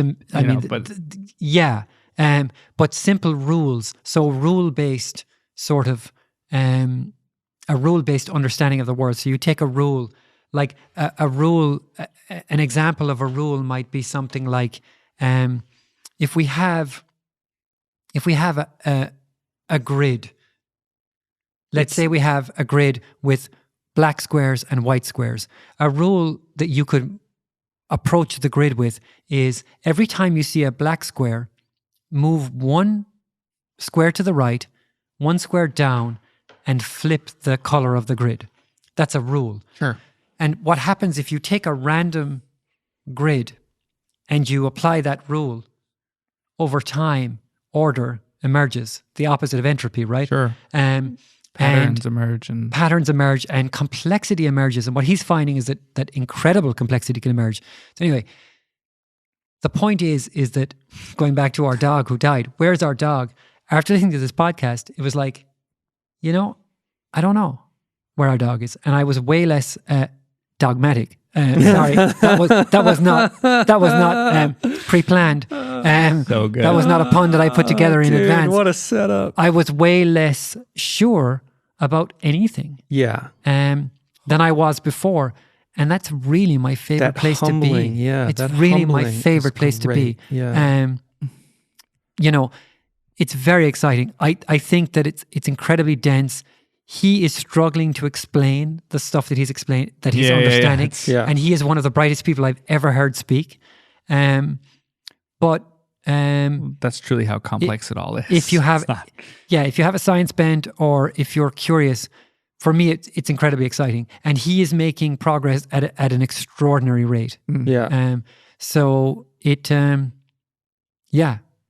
That wasn't a minute, and I didn't answer your question, but I'm trying. No, you did answer the question. You're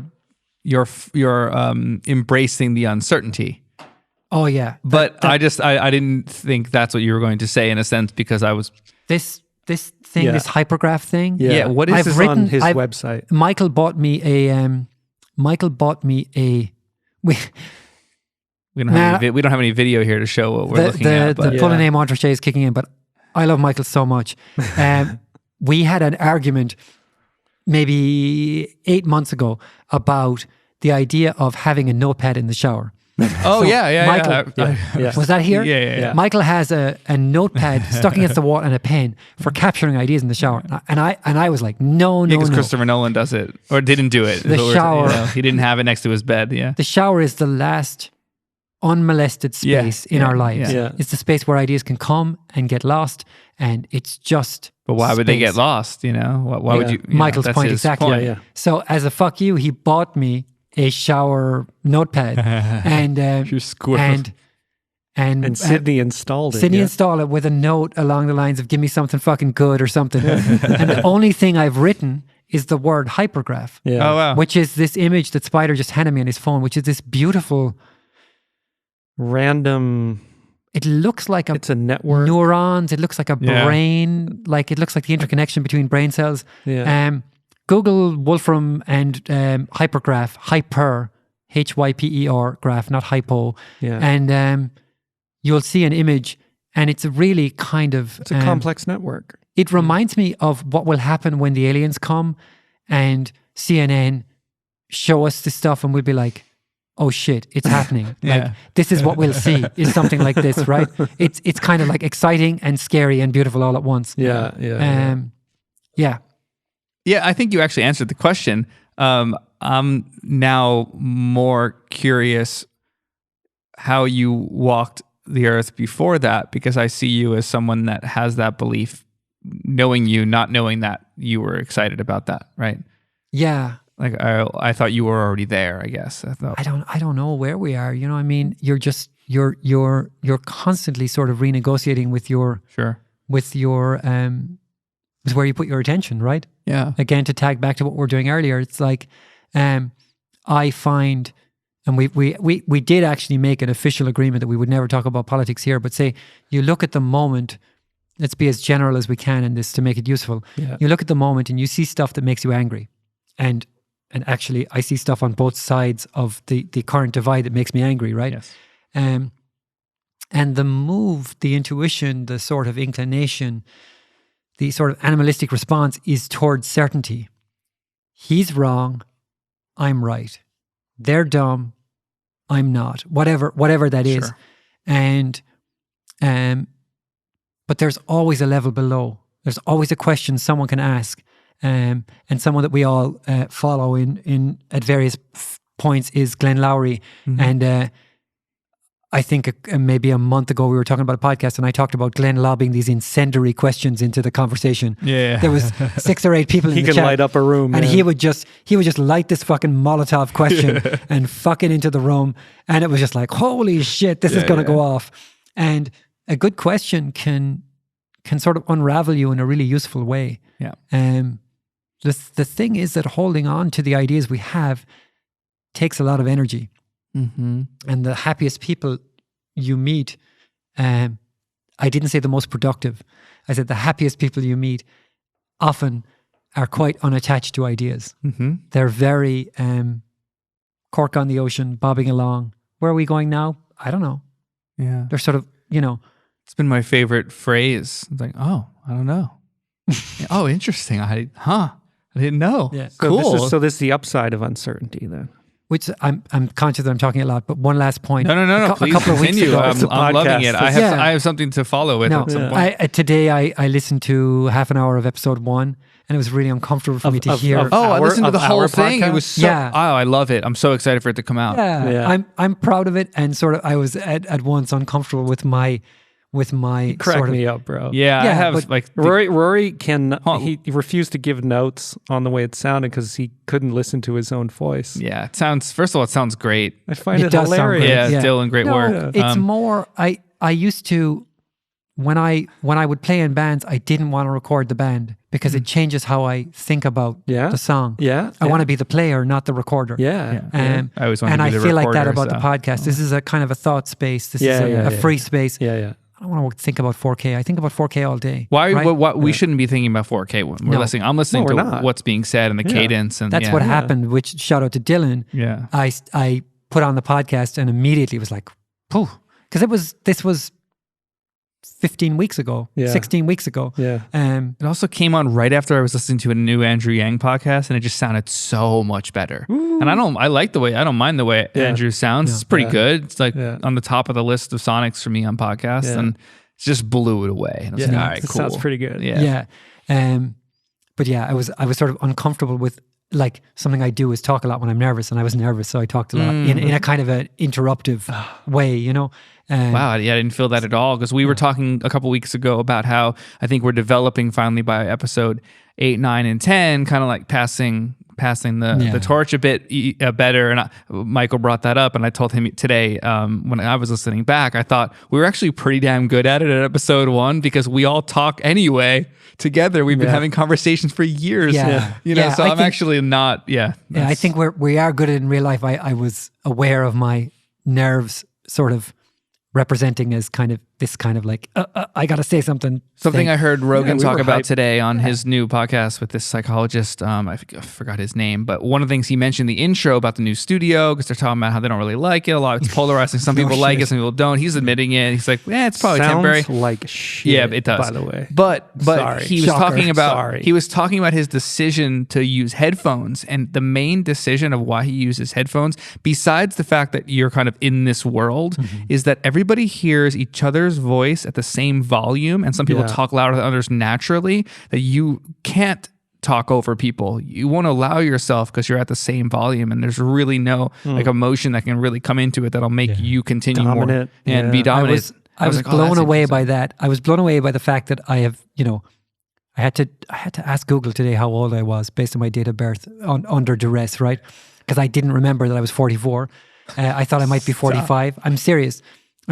But 44, started making records for money when I was 18, so 26 years. Yeah. And the fact that I heard this concept from Joe Rogan, I heard the same thing, and I was like, that is so fucking good. Yes. It is so simple. It is so clear. It's so simple. It makes a band play together, right? Everyone's just hearing themselves right with a good mix. Yeah. It all depends on that. Yeah. Can the drummer hear the bass? Yeah. In our case, it's 4 mic pre's at 50 dB. Yeah. We're all at the same level.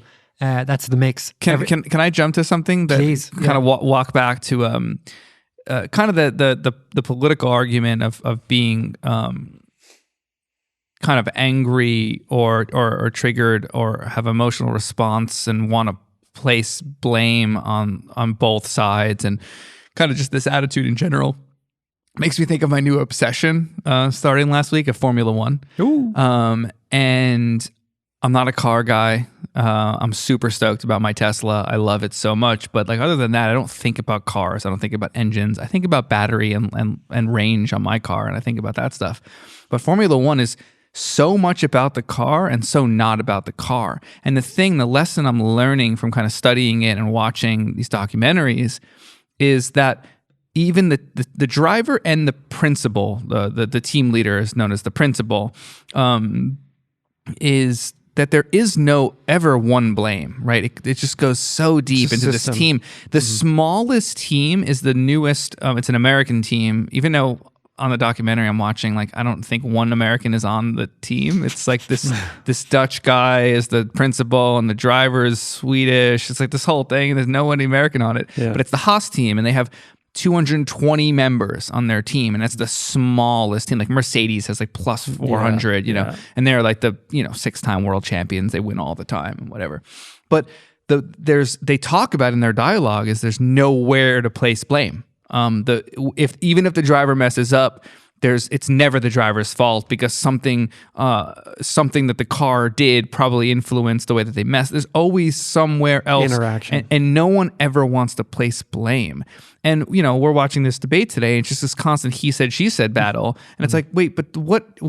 How does that help the American people? Like, not going too political here. Doesn't move the needle. It doesn't move the needle at all to people that are looking for that. Winning. It's just about winning. But at the same time, I mean, I'd want to argue, if I was better at this, to say that you'd win with good ideas. Yeah. If we were more sensible as I think what we've proven, and we can generalize this back into the audio space, is that you win with emotive ideas, triggering ideas, sort of reptilian base of your brain ideas. If you make people horny or angry or tribal or, Spider, you'll do better with these words than me, but you win with that and make people afraid. You can control them and what we want is a sweet spot of inspiration and good argument. Yeah. Yep. You want to combine both. It's not that emotional, connection in, leadership is a problem. No, you need that. No, you need the orientation. The reality is that good facts in a vacuum will die a fucking sorry death. You need someone charismatic, someone believable for people to invest in them long enough to see the results.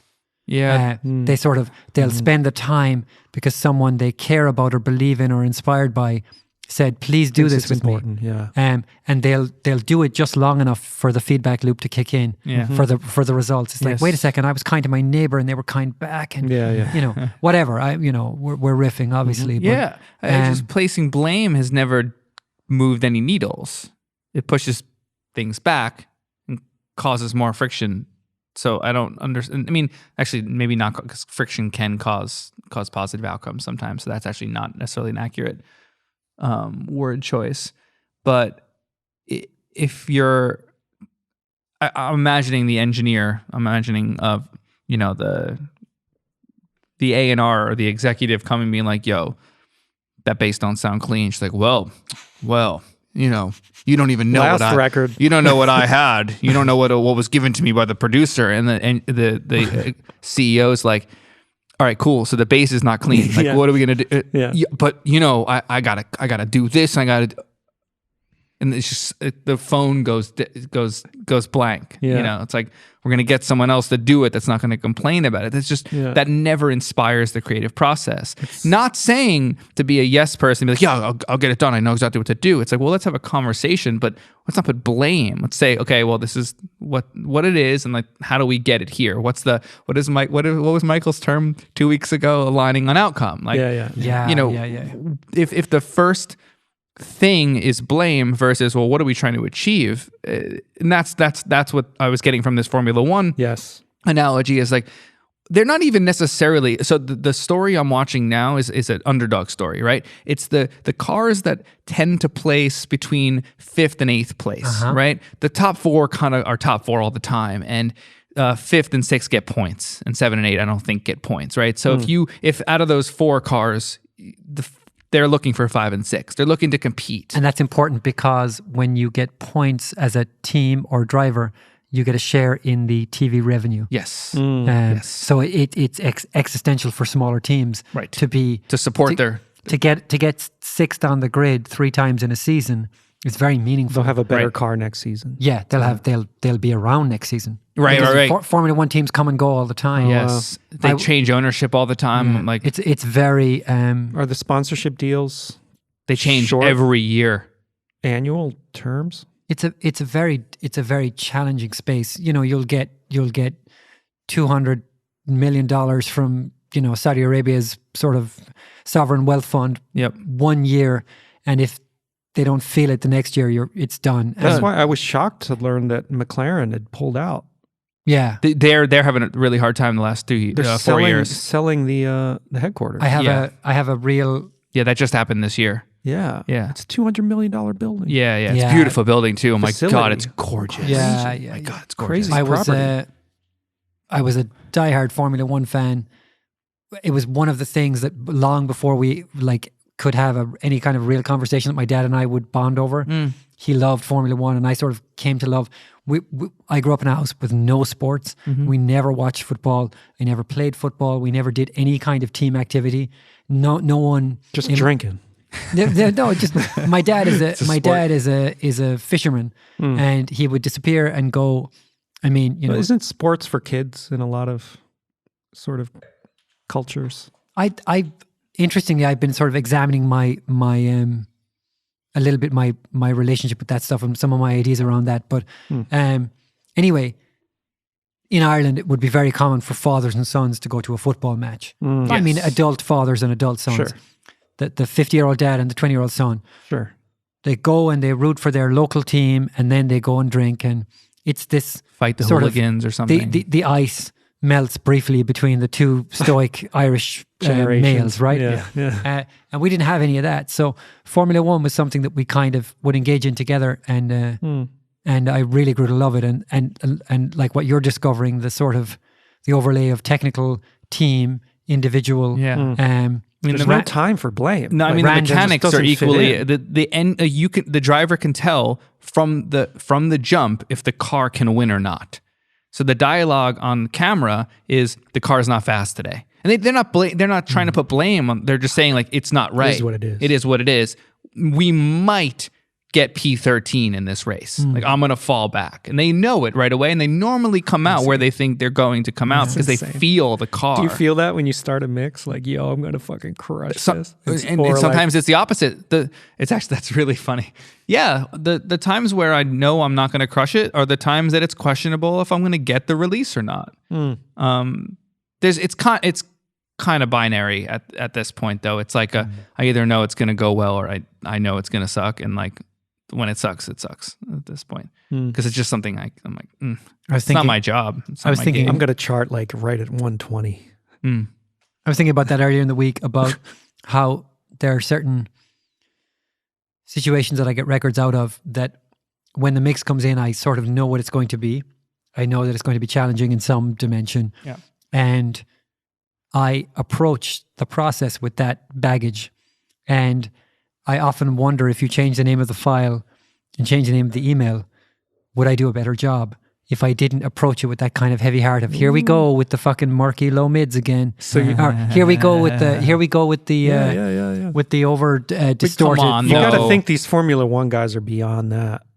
You know. Oh no, I'm not psychology judging them. I'm just talking about me. Is that I have ideas of what. It's back to where am I putting my attention? Sure. The attention is on the story of this guy again sending me another mix with the vocal. You're fucked looking up. for the confirmation. Yeah. The vocal's fucked up. Exactly. Not feeling the song and the intention and not embracing it like a kid who's coming up to you. Hey, do you want to play? It's like fuck yes, let's play. I want to play. Let's do it. Let's play. So my first intuition is, you need mediation on the front end. An assistant who blanks the titles. That's it. Yeah, that's it. That's exactly my solution too. Is like an assistant between me and the records, who every time it's almost like I used to do it with when I would need to do ABs in the studio. I would when I had my studio at home, I would have my wife randomly titled. I was like, I want you to name both these files something bullshitty, write on a sheet of paper a key, and disappear. So I would be comparing XYZ to ABC. Yeah. And I didn't know which was which. Yeah. And then I would make a decision about dither or limiter or whatever. Two versions of a master. Yeah. And it's great to take away the story, you know. It can be useful sometimes, you know. Yeah, I don't know. I just was really inspired by the team aspect of it and the blame and the lack of blame. Mm-hmm. I think there was one time I saw the principal want to blame the driver, but instead of blaming it, he was just like, that dude's a fucking idiot. Like, he made a wrong move. He didn't like blame the failure on him. He was just like, that was an idiot move. I'd suggest that maybe that's part of the story of this documentary, because I've seen people take swings at each other in like live on air, like over what happened. Oh yeah, like two drivers on the same team, literally. Oh yeah, that's part of it. Crashing, getting out of their cars, and punching each other. Yeah, that happens. But that's not blaming the outcome of the race on that. No, that's not blaming, because it's different. That's just energy. Yeah, it's different. It's not saying you fucked this up for me. It's like, oh, there's that. I've seen that. But I think what's more interesting is that the idea of studying a very complex system for fun. That's what Formula One is. Yeah, lots of humans, lots of technology. I've seen pit stops that were like fucking Swan Lake. They were like literally under 2 seconds. They were. Like, just can't. Where you just feel a tear coming, and you're like, "This is an incredible." I'm getting chills thinking about it. Orchestration of man and machine, person and machine, whatever. And a common. There's actually a lot of women on a lot of the teams. Human and machine. Yeah. And that's the saying. You're allowed to say that. Yeah, of course. I mean, the level of design work, and then the sheer you look back at someone like Senna, who I would have just been sort of coming aware of Formula One when Senna was still alive. My dad would have been watching races, but like because of living in Ireland, we wouldn't have had. When I was an adult, all the races were available all the time. When I was younger, they weren't. Like you would get stuff later, or it wasn't on the channel, or it would be on the channel for a season, but not the next season. So I was aware of Senna when he was alive. But like, you've seen the Senna documentary? No, I haven't. That's next. That's next. I know. No, I know. That's next. That's next. Like this weekend. Let's park this conversation. Okay. Yeah. That's next on my list. I'm almost done with what I'm watching now. Yeah, we're not talking about gearboxes once Senna comes in. This is like worrying about the height of your bridge and then Hendricks walks in. Yeah, it's right. like, oh shit. Okay, I get it. Like, yeah. Oh wow. Next level. Human. Wow. It's a culture. He's a cultural phenomenon too. Yeah. And a turning point in F1 for safety. Like Freddie Mercury of cars. He is the person where if you got 100 technicians together. I mean, Freddie Mercury's a pretty cultural phenomenon as well. Yeah, but the implications of Senna's career and his death, and the impact and the way the sport changed. I mean, you see anybody crashes now and they get out and they're like, that was fun. Yeah. I mean, last year there was a big death with a 25-year-old, but it's the first death in a long time. Yeah, first death in a long time, yeah. Dr. Sid Watson was the chief medical officer for Formula One forever, and he would be the guy who would attend first on scene and who was recommending, changes to the carbon fiber monocoque or whatever. Oh, wow. But he was sort of a legendary figure in the shift, and Senna's death was very emotive and very like Spider says, fundamental in making changes to what the just historically significant. But Senna was a sort of he was a phenom in the sense that if you got all the team leaders together and all the technologists in the mechanics and said, what is a given car capable of on a given day with these tires on a given track, they would say this is the hard limit. We all agree this is consensus, and Senna could pull a second and a half out of that. Yeah, got it. He was someone who could do things that were not possible. Where you're watching his fingers and you're going, I don't know how he's playing that. Like I can see it, but I don't understand it. Yeah, it's like watching Tony Maserati like dance his way through a mix every now and then. You're just like, ooh, the right foot. Yeah, it's just the right foot's going. It just doesn't stop. Yeah. What did you just do? Here the song comes again. Crazy. The song comes looping around again. Here we go. Speaking of Tony, did you guys catch the Fearn thing? No, not yet. Doug Fearn that just dropped. You texted it. Is good, dude. I mean, look, I love Tony. We love Tony. He's family, and we love Doug. And here he and Doug, form this deep connection over their sort of shared commitments. And it, to me, this podcast, Rory mentioned a favorite podcast of his. This is a podcast recently that's reached me the deepest. Oh, wow. Having Tony in my AirPod Pros. Oh, wow. Being Tony. There's so much of why I love Tony is on display in this podcast. And I recommend everybody who... I'll listen tomorrow. In our audience, listen to it because it's a glimpse into what it's like to know Tony. Yeah. He's a softie. Yeah, he is. Of course he is. And it's not your typical audio podcast at all. It's two dudes talking about life, and then they get into work, and Tony's got some gems, and Doug is sweet as ever, and Tony is so inclusive and generous, and you'll see. Can't wait. It's excellent. So in this, I'm trying to do what you did for me, which is to pull up the episode, and I can't find it. It's the most recent one. It's if you go into all episodes. What is it called? I'm not following. Oh, it's My Take on Recording by Doug Fearn.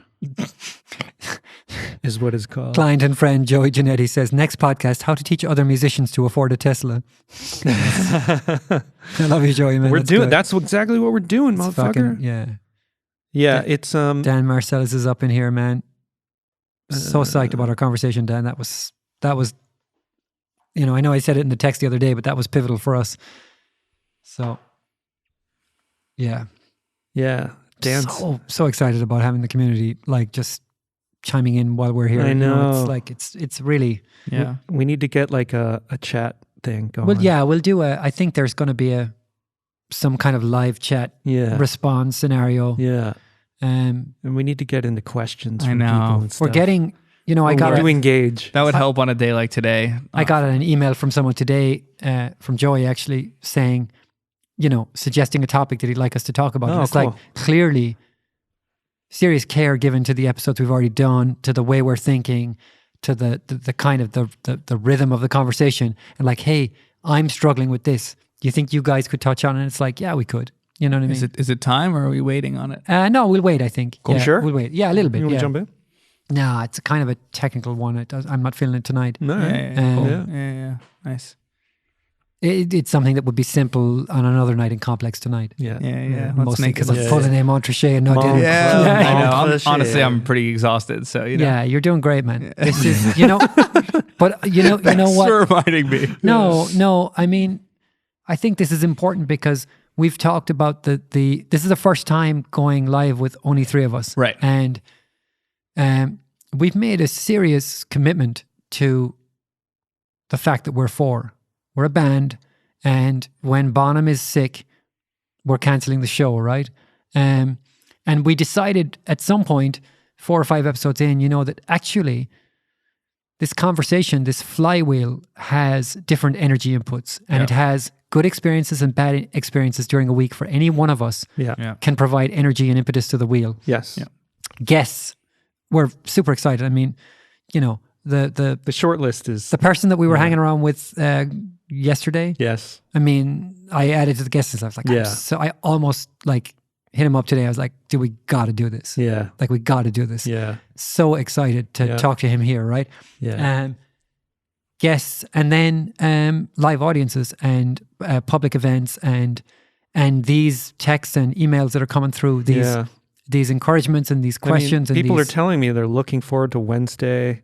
Mm. That's why when I woke up to the news Michael was in the hospital, my first instinct was like, carry on for Michael, carry on for the community, right. carry on for each other. And it's an interesting impulse. It's just noticing it. It's something bigger than us. It's bigger than me. It's bigger than us. Yeah. And now that we're on live, it's palpable. that is putting into words what I was struggling with in episode 1, and I really love what I heard so far. But I clearly, the sound of me was the sound of someone who said, if I don't keep talking, the table will fall over. And the table won't fall over. It won't fall. No, it's not. Not even close.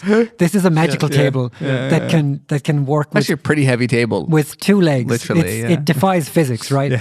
I mean, You don't need to keep talking to keep it, and it's just nerves, the building right? will survive 5 seconds of dead air. Well, I mean, I was exhausted. I really wanted to call it, but I felt that from your text specifically. Yeah, I'm really motivated. And I was like, oh, we got to do it. 'cause- I literally banked on it, which is why I was late to get here, because it was Yeah. like, oh, we're not doing it. Oh, really? So I'm going to just fucking go hard. Oh, on you this thought we record. were Yeah. going to do No. thought I was going to call it. I'm really motivated by the feedback Yeah, that yeah. we're getting and these letters. Yeah, I'm people with are you. writing. It's a I big mean, deal. The people thought are. and the care that people are demonstrating, and it just feels, Spider and I are on this project at the moment. I think we all collectively are, but Spider and I particularly are putting words on it. This project of sort of individually, collectively, and for our clients, driving towards, what's the layer below what we just said? What's the layer below that? What's the layer below that? What are these like fundamental? What's bedrock? Is there a point we can hit in our understanding of who we are, what we're doing, our disposition that is, What we enjoy, what drives where there's us. nothing below. There's this sort of like, I know that until the day my dog died, if I throw a ball, he was barely able to walk, but he was jumping up to catch that ball, right? That's that bedrock of like a fucking moving ball. I'm always jumping for it, right? Yeah. What's the moving ball for you? What drives you? So, we're sort of in an exploration of that with our clients, and it's something that we're finding is really useful is like honing the language around like these sort of motivating forces, and it's interesting. Like we're finding threads of like really of utility in lots of stuff we're learning, but nothing that quite, certainly in the music space, that quite like is ready to go, ready to use for us. Yeah. We're having to sort of like pull threads from the AI podcast and from Sam Harris and Annika and bind it all together our conversations into a singular. And the thing is, as we're binding, it's like it's nothing without the input from people listening and from friends and from the rooms that we're in. You know where we were in the last couple of days, and it's like that's what you're talking about getting on here. That was an Yeah. That was an inspiring. The email today was inspiring. Yeah. And it's just business. It's just work. You'll have to share with me after this then, if you can't share on camera. It's just. It was just bitches. You showed up, I'm showing up. Yeah. Like I did yesterday, but here I am today with the next level. With the next level. Yeah. Everything. That's what he does. Everything you said, I heard. Everything I said, you heard. Yeah. Now let's build. That validation that's baked into the response, and then the continuance of your idea, and the non-attachment. It's just a very high level of sort of relational performance. It's of flywheel energy input, because it's interesting. I have clients who will say way nicer things, and it's way less useful. Yeah. It's less respectful in a way. It's just less. It's something you can't build on.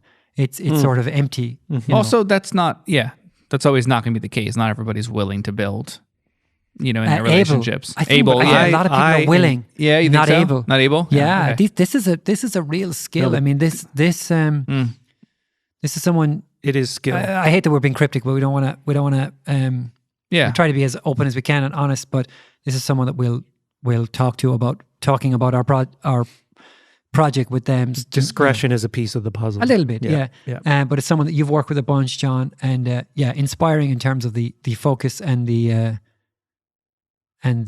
clarity. It actually reminds me of people who I've known who are successful in corporate situations. Totally. That's where his relational brain is. quality is so high.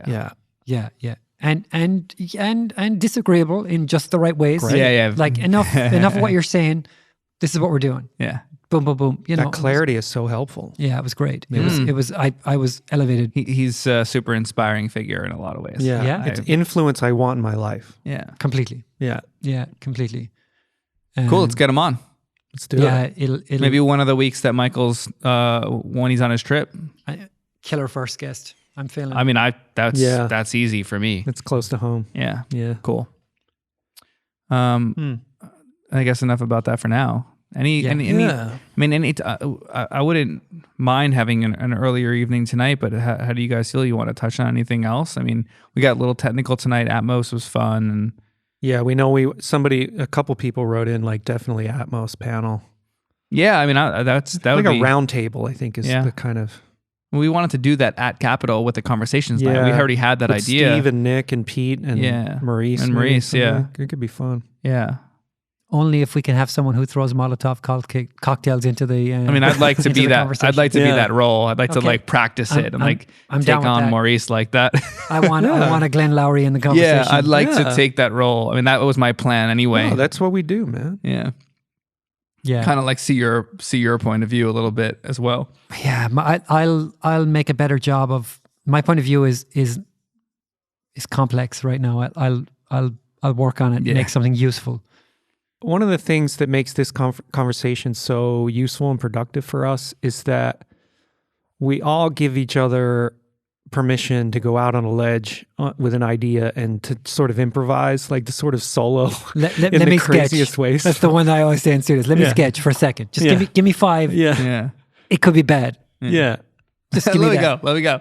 But when I do it, I actually have the experience of watching myself do it. Like I'm sort of watching myself solo. And that riff I went on last week about the subconscious drive aligning with your conscious ambition and like this sort of thing. Best I don't think it's last week. Yeah, it was great. I think we're uncovering something that is known. It's just not in our world and in our lives. I think like this concept of self-realization is not a new concept, but in any event, this idea of being allowed to be wrong, one has to give oneself permission to be wrong, right? This idea that to be correct, you're going to be wrong 99 times on the way to getting there, right? Like failure is a necessary part of learning. It's it's what you learn from. The failure is an important motivator. And so I think it was this episode with Rogan and the psychologist from the other day Brian somebody. Fuck. Yeah, no, Watson? something like I just that? hate not remembering people's names, but yes. I get it. Keep Keith Campbell. Yeah. Keith Campbell, yeah. Episode, what is It was that? today's. 154, episode 1545. Yeah, Wow, today's that's a lot not of going to mean episodes. anything when we release No, I know. this in a month. This is one day ago, but it's number 1545. Way to Keith make us Campbell. feel small, bro. He's a psychologist. 13. Thank you. Into personality and such. But anyway, he says you can't be right 100% of the time and also be interesting. Yeah, it was a crazy Like, bar. oh shit, Yeah, dude! it's not. Siri, take a note. Yeah. That struck me as a very vivid. As it not only says give yourself permission, it says why. Yeah. You know what I mean? Yeah, the actual fact of it. Yeah. That's powerful. Well, you'll never hear a songwriter say they write a great song every time, and if you do, they're full of shit. Like they always, it's like I wrote 100 songs and one You throw one out a came bunch out. of shit lyrics. Yeah. You're trying to find the right line. I remember I was working with a rapper once, and he was like, "Every bar I write is fire," and the two other people in the room with me were all. Is that in the song? No. I was just in the room. I mean, Tyler and I, like, I was with Tyler Johnson in the room and it was happening. We were both like, that's kind of what we love about this dude. Like, just let it go and whatever. And he wound up actually getting a pretty big hit with Rihanna, and like, it kind of worked out for him, to be honest. But he's definitely got narcissistic personality. So, I mean, especially after listening to this podcast with Keith. Like, yeah, that's definitely signs of that. But he was the only person ever met in the room that was like, everything I do is great. You know, it's like, it's just, you don't hear songwriters or producers really act like that. Yeah. Even if they're super egocentric and cocky, it's normally still like, I don't really do great shit all the time. I mean, you can't always be right. I don't know. Just like the uncertainty that you're talking about with the Wolfram. You know, like that was my it didn't make the cut for like writing it on Michael's notepad, but today in the shower I was just thinking all about incentive structures and like if we can fix incentive structures, we can fix everything. Yeah. Well, look, we've made massive success. One thing that people forget, like when people talk about the system and the system we have, this system we have emerged out of war. The system we have was put in place to connect the world so that it's disadvantageous to go to war. People forget. Globalism, you mean? Bretton Woods, this Bretton Woods agreement and this idea that incentive structures are evil is like, I mean, I had this image in my head of like the gates around, a fence around this encampment, and outside are all these like T-Rex and giant tigers and like whatever. And then there's like this peaceful like village living, and that fence is the system. And there's some people yelling, crush the system and like dismantle the system. You're like, you sure? Yeah, I don't think of it as a negative at all. I think it's just to sort of, again, in the spirit of getting drilling down a layer. It's like, what are the incentive structures in your day? You know what I mean? What are you driven towards? Where is the reward for you why do I have that response to a bad mix from a regular client? What's the incentive there? Who am I, what's the prize that I'm claiming when I feel that? How do I set up a different incentive structure that, like, if I engage with this in a better way, I'll get a fucking cookie at lunch? I don't know. Like, is there a better way to think about the incentives? Is there a prize for me in coming home to my wife and complaining? Oh, today. Well, I had this thing and it was bad. Yeah, exactly. And she's like, oh, honey, you're such a hard worker. Yeah, right. You know, Like- I mean, this is not how we talk. No, You know, I'm just. Oh I'm- yeah, but you can imagine that happening though in a household. Some yeah. version of Yeah. stuff like that happens all the time. Yeah. We have these kind of dysfunctional exchanges, and it's very apparent when you have kids in terms of like they'll try everything. Kids are like they'll try all the approaches. Yeah. You know what I mean? Well, I like to come at it with, it's just a simple question for me. I've been saying to myself, I've been saying it to friends, my girlfriend, which is just, well, what's the utility of blank?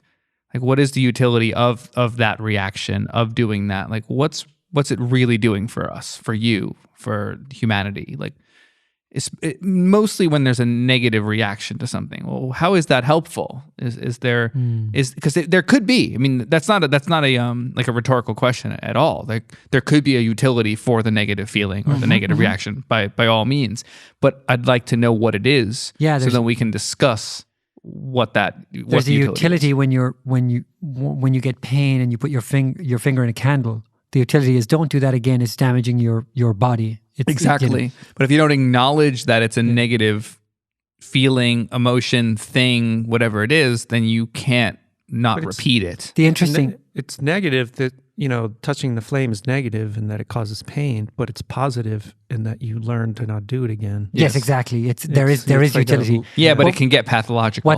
What's interesting to me immediately, my reaction, Masochistic. fucking contrarian here, my immediate reaction to your question is I'm imagining situations that there isn't utility in, but they're beautiful or they're meaningful or they're, I suppose maybe you frame it as that's the utility. Yeah.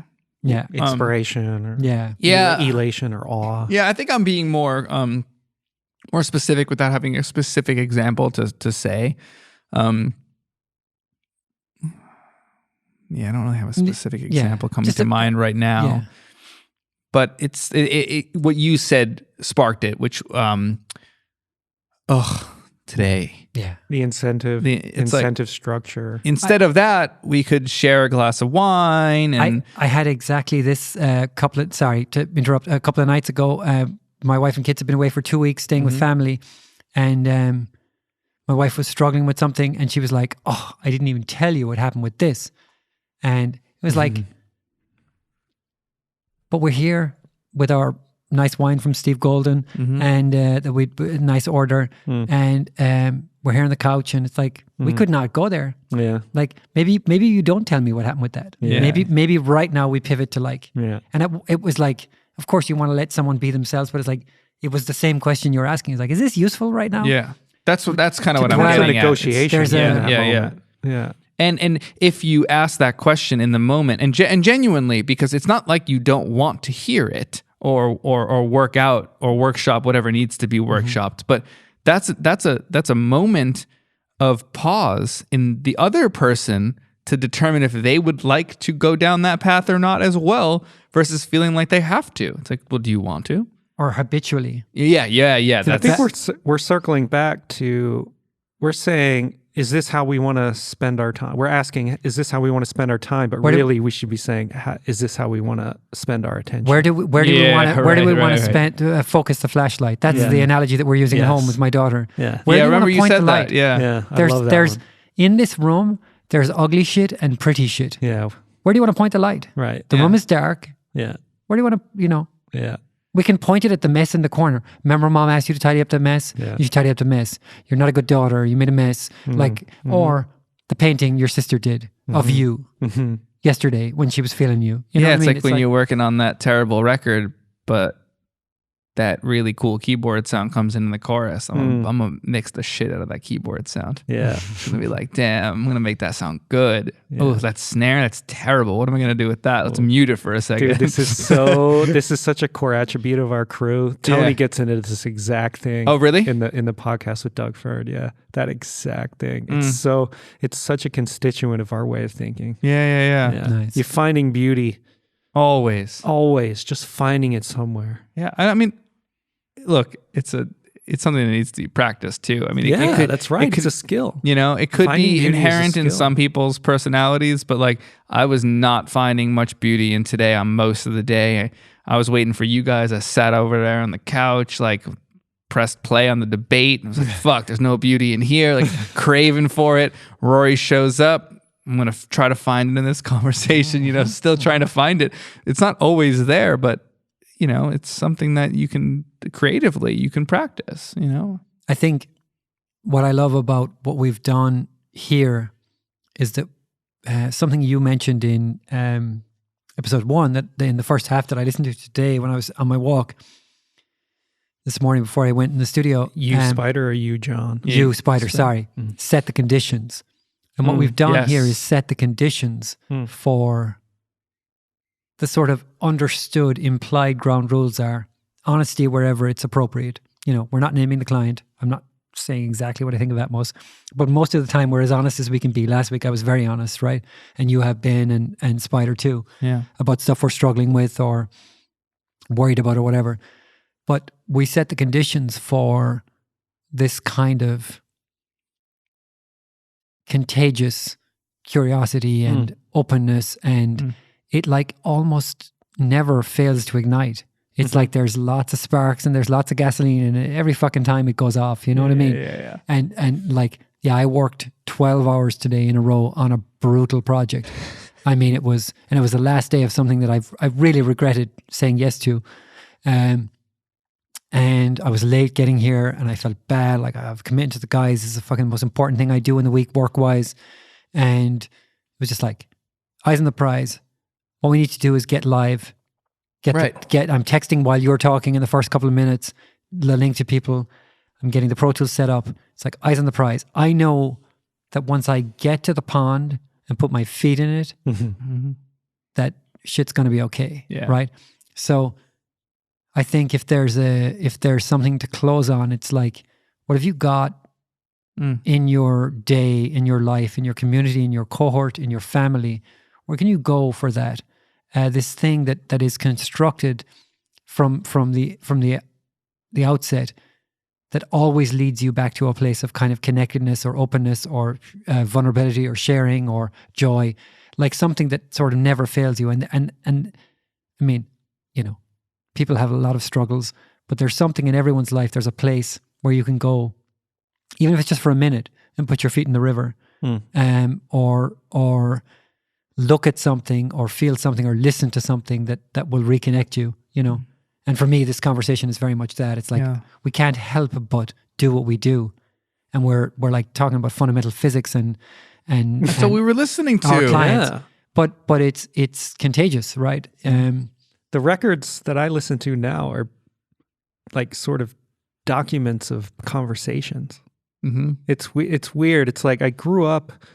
So when I was a kid, we didn't have TV in the house, and we had radio that was stuck to one channel, which was a sort of fundamentalist Christian broadcasting channel, right? And so we weren't allowed to listen to music. We couldn't watch movies. Like I said, we didn't have TV. We didn't have magazines. And this is I was 5 years old in 1980. So we're talking the 80s, right? And the radio became, to me, because I was in this small sort of religious community, became evidence of the outside world. I have a Spotify playlist called Evidence of the Outside World. And it's all this stuff that was coming over the airwaves on this little handheld radio that a friend of mine gave me. That I would the team sneak into my bedroom. And at the time it was the 80s, so it was a lot of top 40, and there were multiple top 40 stations in Philadelphia area, and like a rock station, like a harder rock station, and whatever. And all of a sudden, Howard Stern was on the radio when I was home alone from school, and I'm disobeying the rules of the house, listening to Howard Stern, and all of a sudden there was this irreverence and like, there's that Molotov cocktail right there. See what I'm saying? He's lobbing that in big style. Yeah. But this idea that conversation and music, they're both recorded audio. They both have meaning. They both have impact. But the role of music when I was young, the Howard Stern thing was a sort of novelty in my life. I was like, it was shock value for me at the time as a kid. Yeah. I'm like, really? He's doing that on the air? And it was very exciting. And then fast forward to us with Tony in the building, and it's like 2000 and what? 10 years ago. It was like 10 years ago. It was like 2010 and, onward. All of a sudden, YouTube became this incredible place for me to take in either conversation or lectures or TED Talks or whatever it was. And the impact of these recordings, often not the most fidelity in these in these sorts of recordings. Yeah. The impact, to me, the music has this way of touching us deeply and automatically in a way we can't describe. But people having conversations is like when I listen to audiobooks, I feel like I'm missing the party. Like I feel like I'm hearing what people are arguing. I'm hearing their point of view, and that's great. But to me, it is pale in comparison to when those ideas collide with someone else's. Yes. And innovation takes place. I'm almost bored by audiobooks for this reason. Yes. Now, lectures are often, there's argument built into people's lectures because they're often responding to criticism and this sort of thing. Sure. Or, because I'm not really listening to just informational downloads. I'm listening to more philosophical arguments and stuff. But this idea that audio recordings that are of people having conversations has sort of supplanted my relationship with music in terms of how deeply it affects me, inspires me, energizes me. You know what I mean? So that's why I love this idea, like us making commitments together to record every Wednesday night is, to me, it's like making records. Yeah, absolutely. And as a producer, we have set the conditions for this conversation, and we do go out on a ledge and solo and it's and back crash back to the whale watching analogy. It's like we show up every Wednesday on our boards and sort of paddle in the bay and hope for a whale to show up. You know what I mean? It's like band practice, the very worst, the crankiest days, the most hungover, the most broke. My guitar had 5 strings. I showed up to band practice and we fucking crushed. Yeah. And other days when I had my new guitar and the new pedal and I'd been practicing all week, you go and it's just like, what happened? Why did band practice not go today? Why was it so dead? Why were we fighting? Like the whale shows up and the whale shows up. Yeah. But you can show up every week. Every week. know? And that's why, again, like this impulse, this motivation to keep showing up. Yeah. For you guys, for Michael who can't be here, for our listeners who are listening now, and then, for the community that are to come. Yeah. I mean, I'm glad we did it. Yeah, me too. And we miss you, Michael, and we want you back here soon. And there'll be some version of this conversation without every one of us over the coming years. Yeah. And it's an opportunity for different perspectives or different rhythms, and I think we're excited about that. Different ways in. We're embracing it. Different ways in, and different energies to kind of dominate, or be explored or whatever. So this was great. Yeah. I loved it, and I'm going to have my dinner now. Yeah. And, great. And thank you for listening and staying with us, and we'll catch you soon. Cool. All right. Thanks, guys. Peace out.